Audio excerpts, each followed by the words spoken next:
stock market is on pace for its worst Dow week since collapsing early around October of 2008, when the 1,900 financial crisis points caused the today. Its worst worst week in stock market single-day history. loss. The Dow, S&P, the NASDAQ all down in a big way.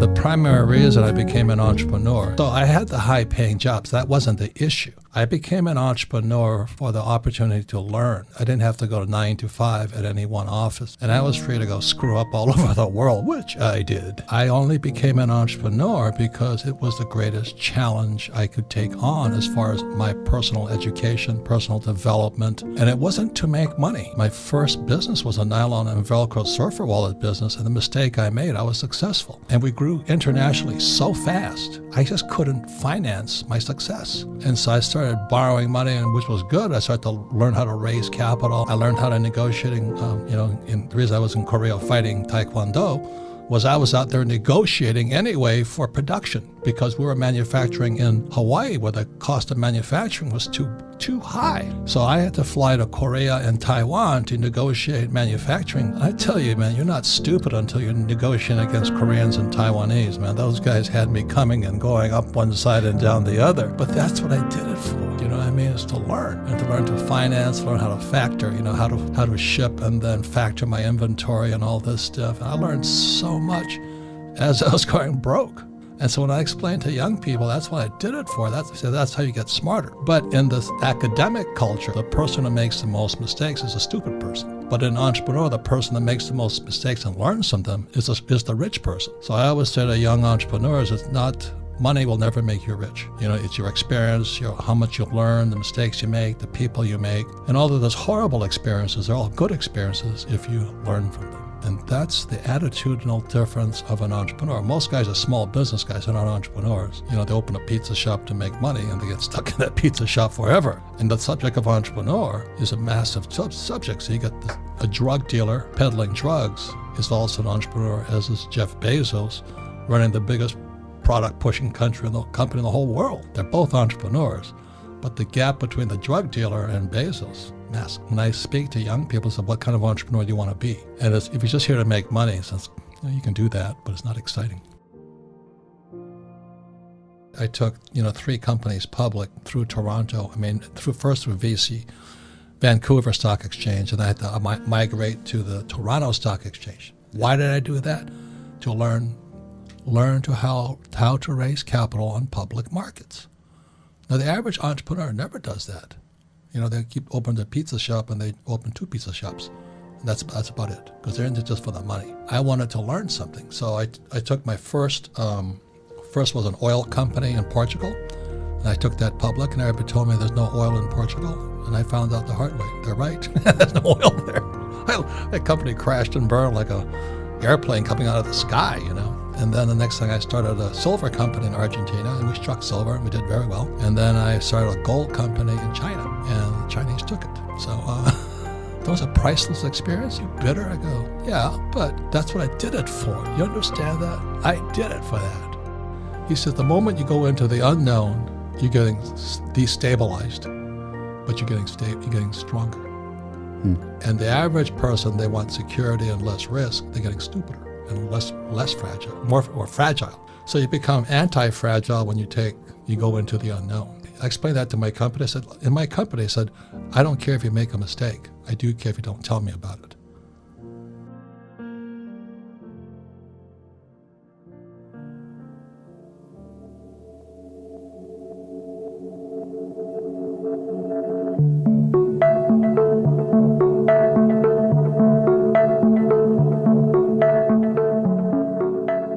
My first job when I left the Marine Corps was to join Xerox so I could learn how to sell, because of being Japanese, right? I was really shy. I could kill people from the sky. I was a Marine, I was, a decorated hero and all this crap. But I couldn't pick up a girl in the bar. And when I said that to my rich dad, he says, your sex life sucks, doesn't it? And I said, oh, it's terrible. He says, because you can't sell. You can't sell. And so he says, if you don't sell, you're going to be lonely and horny all your life.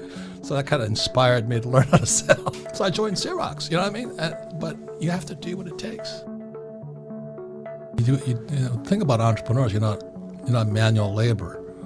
So you're working with your mind, your body, your spirit, and your emotions. You're just timing things, observing things. You have to have good friends, people you trust implicitly. And I have fantastic staff. I trust them with, some of my people have been around me for 20 years. Some of my best partners are 40 years. And we trust each other. So that takes time. I found out, I won't mention names, but some of my CEO and my president were stealing money. Again, they can't sell. They can't sell. My friend who's my accountant, Tom Wheelwright, he says, he looks at returns all the time. He says, people who can't sell steal.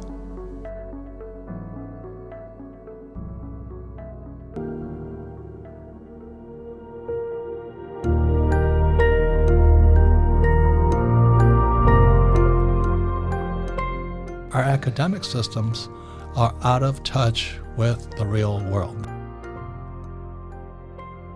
It had two purposes. One, to train employees, and second, to train soldiers. People would just do as they're told without thinking. Well, they were taking farmers. You see, the whole thing went agrarian, industrial, today technology. So back then, they were trying to get these farmers who were pretty independent little guys, and they work for themselves, so they're trying to train them from farmers or S quadrant, self-employed, to employees. Or soldiers, people who would do as they're told. They're misinforming and miseducating. Look, the biggest thing for an entrepreneur is you've got to learn how to make mistakes. And the school punishes you for making mistakes. Second, you have to operate in a team. Everybody talks about team, except in school, if you take tests as a team, you're called cheaters. So just those two mind constructs, it's criminal. It's criminal that they're taking so much money from your generation that, student loan debt is now bigger than the subprime mortgage debt. And to put young people in debt like that, they should take every college professor out there and shoot them at dawn. I'm a Marine, that's what we do to criminals. I'm only kidding. You realize Harvard, with their endowments, could hand out free education for 150 years and not charge a thing. But instead, they take the best and the brightest and load them with debt. If their families can't pay for it, then they're screwed. On top of that, they learn nothing about money. There's a book, Tailspin, by, I forget his name is, and he writes about how Yale is teaching young minds to create derivatives. They're not teaching them finance. And, derivatives are what Buffett calls financial weapons of mass destruction. And we're still producing, they were 1.4 quadrillion in derivatives. On top of that, the young people are deeply in debt. And there's still no financial education in our schools. It's the worst type of debt you can possibly get into because there's no escape. My education began when I left the Marine Corps. I was flying out of Kaneohe, Hawaii. And then, so when I was watching an infomercial TV, I was still in the Marine Corps making, back then, about $700 a month as a Marine lieutenant. And I said, you too can make money in real estate. So my rich dad says, you better learn real estate because that's the game. So other than stocks, the real estate is the only game where you don't pay taxes. And the average person doesn't understand that because they're flippers. If you flip a house, you're paying taxes. So I don't flip either. So that was all part of the learning process. It was like going down the maze, this tunnel and that tunnel and this tunnel. So today when I make, let's say, $1 million in my rich dad company, I go to the bank and I'll borrow 5 minutes. My 5 million, I got a 5-to-1 leverage. And with today's interest rates, it's fantastic. And because I'm leveraging up my real estate, I pay no taxes because of depreciation, amortization, and appreciation. So that's the stuff I was learning from my rich dad. Whereas my poor dad said, get your MBA. And I lasted, I think, 3 months in the MBA program. And I wake up in the class, it was the accounting class, and my notes were all blurred because I drooled all over them. So I'm not learning a damn thing here. That was the last day of school for me. So I knew real accounting versus the fake accounting they teach in business school. Real accounting is how do you make sure you make a lot of money and pay no taxes.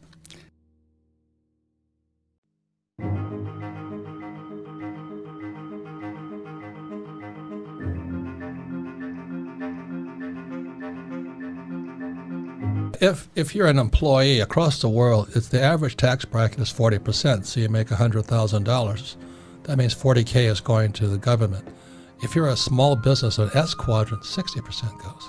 So these guys that become small entrepreneurs, they wind up in 60% brackets. When you have 500 employees or more, you pay 20% in taxes. So that's why, we're here in New York City. When Amazon was looking to move to New York, they were going to give them all the tax breaks possible. And the number one asset is real estate. That's the game. It's debt and taxes. So every time I make money in the B quadrant as a business owner, as a 20% bracket, I then move my money into real estate and I pay no taxes. And that's the game. So I get the whole tax system of capitalism is designed to make you richer. But our schools will never teach you that, which is the battle today between you academics who are E's and S's for most sakes. Then you have the B's and the I's. Their skill sets, their mindsets, their beings, their spirits are different. So when they kicked Bezos out of here, no problem, he just moved. Question is, what do you want to become? You want to be an employee, go to school, go to Harvard, go to Stanford. You want to be an entrepreneur, I don't know where you go. So the way I learned that was when I graduated from the U.S. Merchant Marine Academy right here on Long Island. We're the highest paid graduates in the world. Back then there were still ships at sea. Now that all the ships are gone because of our wages are too high. So back in 1969 when I graduated, I was making $47,000 a year back then. And then my other class was making $120 a year because they were driving bomb carriers into Vietnam. And so they were in the zone for I think 18 months and was all tax-free. So you're a 22-year-old kid making $120K a year, tax-free. You did 2 or 3 trips, you were finished. 2 or 3 years, you're out. But I went to Standard Oil. And then I went to fly for the Marine Corps because the war was still on. I saw Vietnam and I said, geez, I want to participate in this one, because I was draft exempt because I was sailing for an oil company. Oil is draft exempt. So I joined the U.S. Marine Corps and went to flight school. And that's when I realized the value of education. Yeah. See, if you're going to be a pilot, go to flight school. You're going to be a doctor, go to medical school. You're going to be a dentist, go to dental school. Where do you go if you want to be an entrepreneur? And the other thing too is when I was in flight school, you could already tell the good instructors because the good instructors had just come back from Vietnam. They were up to date. They were saying that the damn Viet Cong, they changed this, they changed that. And so the U.S. Marine Corps and Navy syllabus was sending down, you should fly this way. This guy said, don't you fly that way, you'll be dead tomorrow. Because the Viet Cong was changing, we had to change. So just one example, I was a gunship pilot. We'd come in at 1500 and roll in. And then the Russians gave the Viet Cong was thing called an SA-7. It's called a Strela in Vietnam. And the Taliban used it against the Russians in Afghanistan. So if you came in at 1500 with this new technology called the SA-7 or the Strela, you were dead meat. You're coming in too high. Because so a Viet Cong with absolutely no training at all, just point, pull the trigger. This heat signal went up right up your tube, blew you out of the sky. So we're in flight school learning how to fire guns and rolling in from high, and these instructors are coming back. You do that, you're going to be dead. And that's where I learned the value of technology and education and the best teachers. So suddenly the teachers were telling us to come in at 1,500 feet on a gun and rocket run. We were saying, you're going to be dead. And so they were trained to come in at what's called defilade. We had to fly below tree level. So everything was changing so fast. And that's when I really understood education better than anything else. Is education supposed to prepare you for the real world? And what's the real world of an academic? And they don't have the skills for the real world. That's the difference. If you're listening to this podcast about entrepreneurship, you have a better chance than somebody in their MBA program at McGill, because your mindset's different. I encourage anybody listening to this or any entrepreneur, get to the point where you don't need money. It's called the infinite return. When you get to the point where you don't need money, you're home free. You'll never need money. You don't care. You can always put a deal together. You can always create an asset out of nothing. It's like, I don't know what else. It's the power of God-given power. So like I said, when I write a book, I'm selling 50 copies, 50 licenses, day one. And let's say I get 10,000 a license. How much is that? 50 times 10,000? Is that 500,000? Yeah. So I'm in the black immediately. What does it cost me? Maybe 10,000 to write a book. So I'm in the black. The same thing if I trade a stock. I'll buy a stock at $1, it goes up to 10, and I sell So I have all free trading stock. I have no money in it. That's what Buffett's doing. They're all infinite return guys. You have no money into the deal. And you can do it with anything. Real estate is my first deal was I bought a condo on the island of Maui for $18,000, and I gave them a credit card to put the $2,000, so $1,800 10% down payment, and I made $25 for it. So I made $25 from no money at all, 100% debt. I love debt. And the average guy's afraid of debt. So it's just mindset. It's what you know, how do you practice. I have made a lot of mistakes. I've never lost money in real estate, never. Because I invest a lot in my financial education in real estate. Why? Debt and taxes. The more I can use all the debt I want and pay no taxes. I love it. I love it. There's a God somewhere. Why would I buy stocks?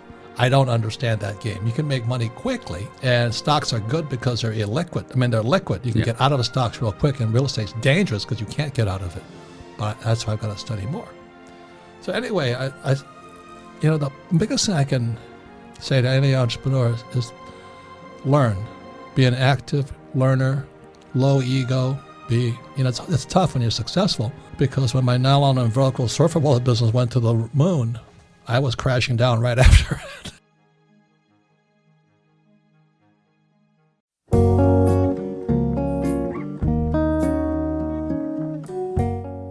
Well, I love crashes. The best time to get rich is in a crash. The problem is this time I think this crash might last a long time. The 1929 crash lasted 25 years. That's how long it lasted. I think this one might be at least 20 years, this next depression, because the numbers are so astronomical.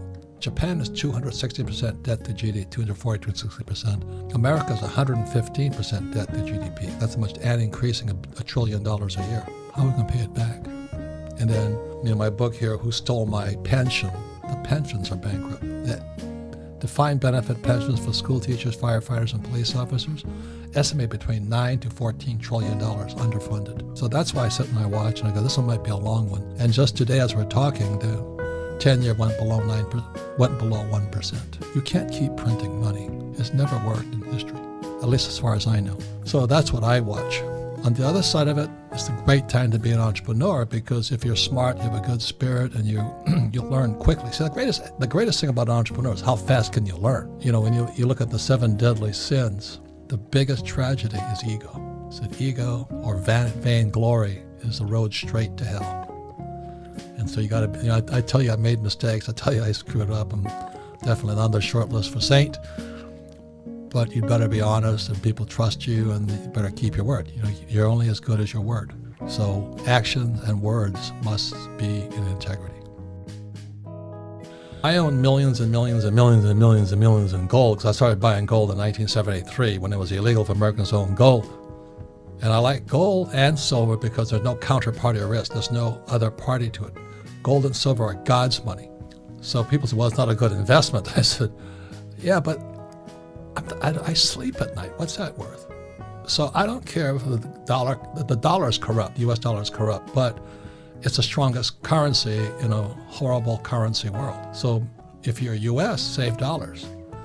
You're in Argentina, don't save gold. It's like the Swiss franc used to be the strongest currency of all, but now they're backed by the FANG stocks.